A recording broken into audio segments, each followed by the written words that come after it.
Boa noite, gente. Boa noite, bom dia, boa tarde, depende da hora que vocês estão vendo o vídeo. Seguinte, gente, essa é a nossa primeira aula sobre esse assunto especificamente. E a gente vai tratar aqui sobre a filosofia da ciência. Eu digo especificamente porque os conteúdos eles sempre se complementam, né? As aulas sempre são uma continuação daquilo que a gente já viu. Se nas outras aulas a gente falou sobre a busca pela verdade, aqui a gente vai tratar sobre a busca pelo conhecimento.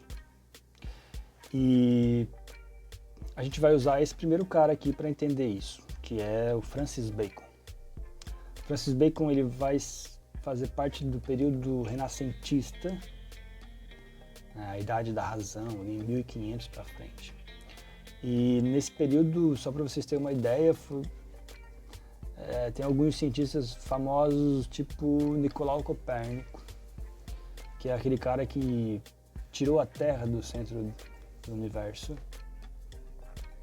e colocou o Sol, né? Ele elaborou a teoria do heliocentrismo, né? Então é a Terra que gira ao redor do Sol e não o contrário. E o Francis Bacon vai dizer que a única forma de se obter conhecimento é através da experiência e da observação. A observação e da experiência, do método empírico e indutivo, melhor dizendo. Então, assim, especificamente existem duas correntes de pensamento em relação à epistemologia, à busca pelo conhecimento. Não só, mas aqui a gente vai tratar dessas duas, que é o empirismo e o racionalismo. O cara que a gente vai usar para explicar o empirismo é o Francis Bacon, e o cara que a gente vai usar numa próxima aula, que a gente já falou um pouquinho dele, é o René Descartes, sobre o racionalismo. Ou seja, o racionalismo vai partir da ideia de que a gente consegue obter conhecimento através do pensamento racional, lógico e dedutivo. Certo? Então, continuando. Conhecimento é poder. Talvez vocês já ouviram, leram essa frase, mas até em outro sentido, né? Mas aqui o Francis Bacon está querendo ser bem específico aqui. Eu vou ler aqui o que eu escrevi, e daí a gente vai tentando entender aqui. O conhecimento ergue-se sobre si mesmo. Continuação, ele avança firme e cumulativamente, descobrindo leis e tornando invenções possíveis. Acho que aqui já ficou bem claro que ele quer dizer que o conhecimento ele vai se acumulando. E o conhecimento de uma época ajuda e contribui para descobrir coisas em outra época, né? Por isso ergue-se sobre si mesmo, né? Ele permite que pessoas façam coisas que não poderiam ser feitas, né? Para ser bem pragmático, objetivo e pedagógico, a gente tá... Essa pandemia não seria possível se ela ocorresse... Desculpa. Essa aula online, né? Ela não seria possível se essa pandemia acontecesse em 1500, na época em que esses caras estavam desenvolvendo essas ideias. Só que é graças ao conhecimento que a gente foi acumulando ao decorrer do tempo que a gente pôde hoje fazer uma aula dessas e contribuir, né, para que o conhecimento continue se propagando, etc. Então, conhecimento é poder, no sentido de que a gente pode hoje fazer uma aula online graças aos conhecimentos que a gente acumulou ao decorrer das épocas, do tempo. Beleza? A melhor prova é a experiência. E aqui é o que eu tinha falado lá, né? Método empírico e indutivo. A observação rigorosa dos fenômenos naturais a organização racional do que foi observado, a formulação de hipóteses e a comprovação por meio da experimentação e da repetição. Esse é o método empírico e indutivo. Ou seja, a gente observa as coisas, organiza de forma racional, né, o que foi observado, anota e tal, classifica, formula hipóteses e comprova por meio da experiência e da repetição. Existem termos, como eu falei aqui, existe o método empírico indutivo e o método racionalista dedutivo. E nós temos um outro que é a intuição. Método intuitivo, indutivo e dedutivo. O método dedutivo vai partir do racionalismo, né? É aquele exemplo bem básico e simples da ideia de que, por exemplo, vamos pensar numa ideia lógica, que é um exemplo bem pedagógico. Sócrates é um homem. Essa é a premissa. A outra é: todos os homens são mortais. A gente conclui então e deduz que Sócrates é mortal. Um pensamento racional, lógico e dedutivo. Né? Se todos os homens são mortais, Sócrates é um homem, logo Sócrates é mortal. Exemplo bem simples para a gente pensar como seria a ideia de dedução e do racionalismo. O método indutivo vai partir da observação e da experiência.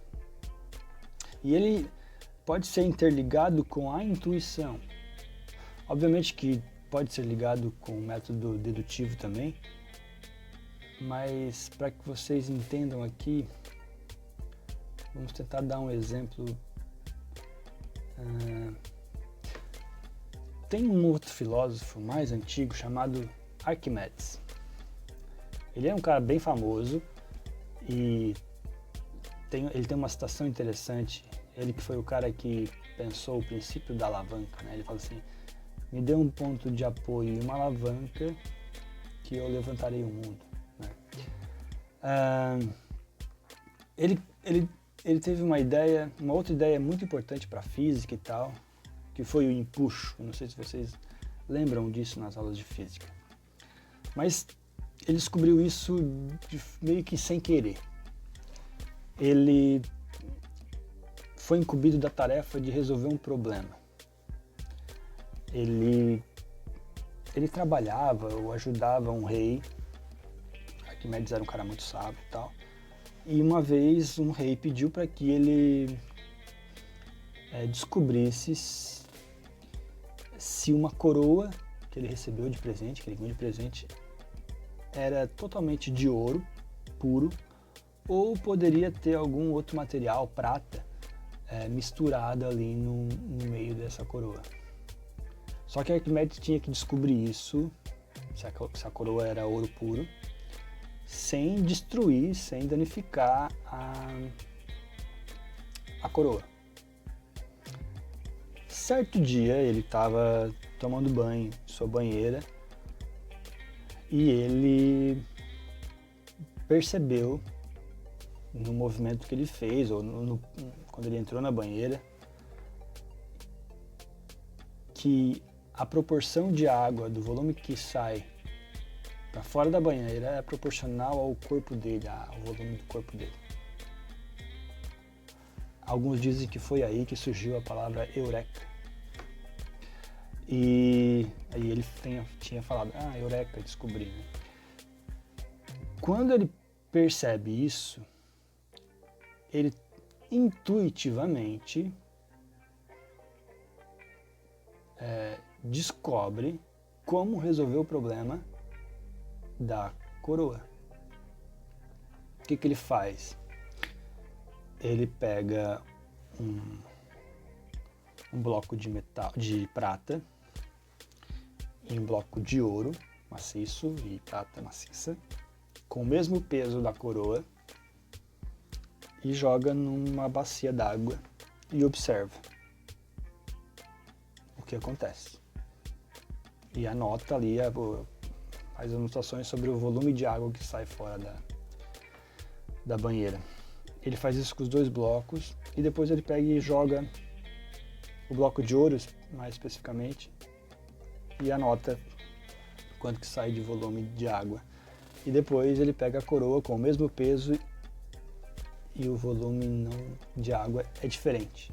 Ou seja, o bloco de ouro maciço sai um volume X de água e a coroa com o mesmo peso sai um volume Y de água. Ele percebe que a coroa tinha sido alterada, não era de ouro puro, e ele resolve o problema do rei. Percebam que aqui ele fez um método empírico indutivo. Através de uma experiência, ele induziu e descobriu que, na verdade, a coroa não era de ouro maciço. Certo? Então, esse é o método empírico indutivo, de provar por meio de uma experimentação e repetição. Que fique mais claro, um exemplo que a gente pode dar, já que a gente tinha falado da pandemia, é o que alguns cientistas estão fazendo agora, procurando uma vacina para tentar resolver o nosso problema. Então, os cientistas, infectologistas, estão lá testando repetidamente tipos de remédios, vacinas, para tentar achar a cura ou a prevenção desse vírus que causou esse baita problema para a gente. Então, olha só, os cientistas hoje, século XXI, 2020, talvez uma das maiores pandemias da história, vai ser resolvido, deduzo, pelo método empírico e indutivo do Francis Bacon. Ou seja, eles estão testando, estão testando em animais, depois vão começar a testar em humanos para ver e repetir várias vezes até chegar ao conhecimento final, que é a cura para essa doença ou a prevenção dela. Beleza? Próximo. Bom, gente, eu vou deixar essa parte aqui para a próxima aula, tá? Percebo que vai demorar mais alguns minutos para me conseguir explicar isso bem direitinho, então, próxima aula eu faço um outro vídeo. Se tiver alguma dúvida, chama na plataforma, chama no WhatsApp ali. Bons estudos e até a próxima. Falou!